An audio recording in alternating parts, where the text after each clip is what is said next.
Good evening, YouTube. Today I'm bringing you a battle against White-Winged Knight.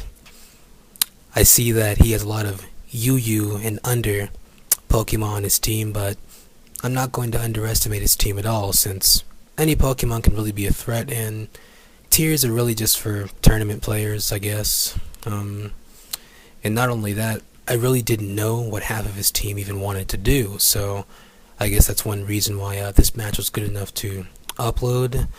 What I'm estimating, I was thinking that his Grumpig was some sort of special attacker. I've never faced or used a Grumpig before.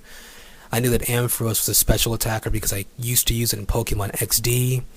I was figuring that his Empoleon was an agility set, since Donphin most likely is the stealth rocker, and agility Empoleon's the only Empoleon I've seen, except Mulder's Empoleon that runs stealth rock, and I really don't know anything about Weezing. I've faced one 2 years ago, but I don't even remember what set it was. I think Pain Split or something. So basically, the major threats that I see on his team are, of course, the agility, possible agility, Empoleon, and the Dragonite. Since I really don't know much about the Grumpig, Ampharos, or the Weezing, I'm not really going to count them as major threats right now.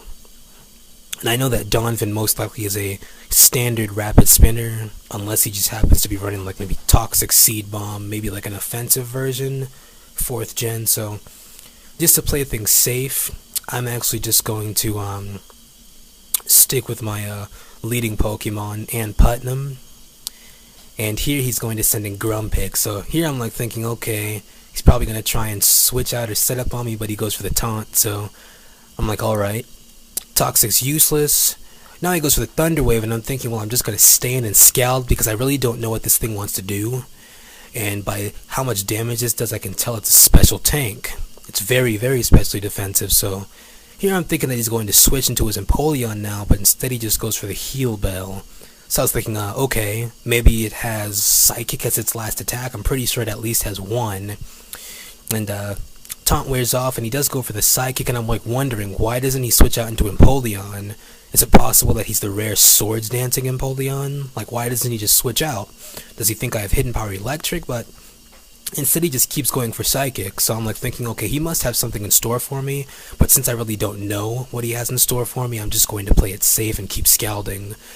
Pretty much if he allows me to keep hurting him, I might as well just keep attacking, and seeing that it doesn't have any recover or rest or whatnot, Grumpig's definitely going to go down after 5 hits. So now he sends in his Ampharos, and I'm thinking, okay, he's either going to Volt Switch, maybe Thunderbolt, Substitute, I'm not really sure, but instead he goes for the Agility, so I'm thinking that was unexpected. I could have sworn this guy was slow.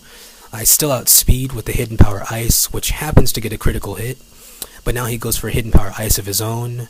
I figured that he might have it since a lot of electric types run Hidden Power Ice, and I just didn't really know for 100%, so here I'm just going to call back Isle of Genie and send in 3 Girls 1 Cup, since if he goes for Hidden Power Ice again I'd be okay, but he predicts me to switch and goes for a second agility, so that was a pretty interesting play.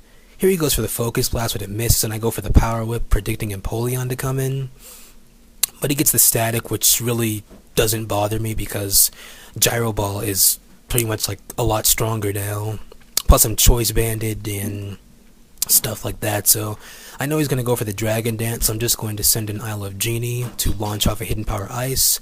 Hopefully he doesn't have extreme speed, which he does not, so that does about 55%, and he goes for the Outrage. I was thinking maybe Fire Punch, but maybe he didn't have it, or maybe he has Earthquake, so now I can send in 3 Girls 1 Cup, and I can take this Outrage very well because I'm still bulky, even though I'm Choice Band and have max attack and stuff like that. So Dragonite's going to fall after a Gyro Ball, and now he sends in the Empoleon, and I'm thinking, well, I knew he was going to Agility, so I actually just stay in because Gyro Ball is going to do massive damage because I'm paralyzed, Choice Band, max attack, and he's a lot faster than me, so I was thinking this would probably be an easy 3 or 4 hit KO. He misses the first Hydro Pump, but the second one actually does get a critical hit, and I'm not really sure if that mattered. Probably didn't because he was Life Orb, so now I'm going to send in Ann Putnam, hoping that I do not get the Parahax, because if not, his Empoleon will basically sweep my entire team. So Once again, tears don't really mean a thing because Empoleon was a major threat this battle, but fortunately I was able to scald and finish it off, so now I really don't have too much to worry about. Wheezing, I wasn't really sure what it was going to do, so Ann Putnam got blasted by a Thunderbolt. Had I known that he was going to do it, then of course I would have switched, but I did not know, and here I'm just like, well, Ann Putnam pretty much has done all that she needs to do, so I might as well just let her faint. And here I go for the Stone Edge with the Rock Gem, thinking I'd destroy this guy, but it doesn't, so he's a physical tank, and thank goodness that the Will-O-Wisp misses, because if not, Doggy Style would have been heavily crippled. But now I go for the substitute, knowing that he'll most likely go for the Will-O-Wisp again, but he goes for the Pain Split, so he's going to withdraw into Donphin, which I knew he would do, but I wanted to go for the Stone Edge just in case he decided to stay in. And that actually gets a critical hit, so that was pretty good, and I know that I can 2-hit KO with close combat, even if he has max HP and max defense, because Terrakion's just, it's a monster, it hits extremely hard.